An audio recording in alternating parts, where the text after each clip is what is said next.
நான் கேட்குறேன், இதுவரை தமிழக அரசியல் தளத்தில் மரியாதைக்குரிய முன்னாள் முதலமைச்சர் அம்மையார் ஜெயலலிதா அவர்கள் காட்டிய நிலைப்பாடு, ஸ்ரீரங்கம் தொகுதி மட்டுமல்ல, திருச்சி தொகுதியில் ஒரு தலித் எழில்மலை என்கிற ஒருவரை நிறுத்தி வெற்றி பெற வைத்து அழகு பார்த்த அற்புத பேராற்றல் மிகுந்த பெரும் தலைவர்.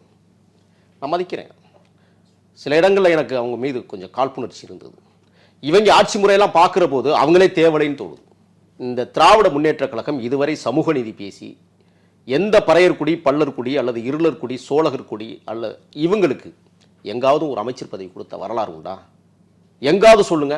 சரி, பொது நீரோட்ட பாதையில், பொது தொகுதியில் இவர்களுக்கு எங்கேயாவது நீங்கள் சீட்டு கொடுத்து வெற்றி பெற வைக்க வரலாறு உண்டா? அப்போ இவங்களுடைய ஆட்சி முறை என்ன? இவங்கள்ட்ட என்ன கொள்கை இருக்குது? சரி, நான் கேட்குறேன். இப்போ அண்ணன் திருமாவளவன் சொன்னாங்க, ஒரு வார்த்தையை சொல்லியிருக்கிறாங்க. என்னென்னா, ஜெயலலிதா எம்ஜிஆர் மீது ஒரு குற்றச்சாட்டு வச்சாங்க. அது என்ன சொன்னார்னா, எம்ஜிஆர் அதிமுகவை உருவாக்கியதற்கு பிறகு பார்ப்பனர்கள் அதிமுகவில் குடியேறணும்னு சொன்னாங்க. இப்போ நான் ஒரு கேள்வி கேட்குறேன், எஸ் வி சேகர் யார்?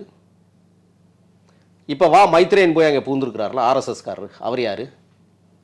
அப்போ இதுக்கு பேர் என்ன?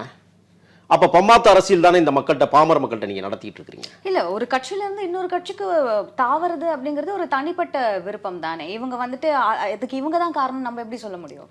சேர்ப்பதா சேர்க்க வேண்டாமா என்கிற இடத்துல யார் இருக்கா? கொள்கைவாதிகள் இருக்கணும்ல.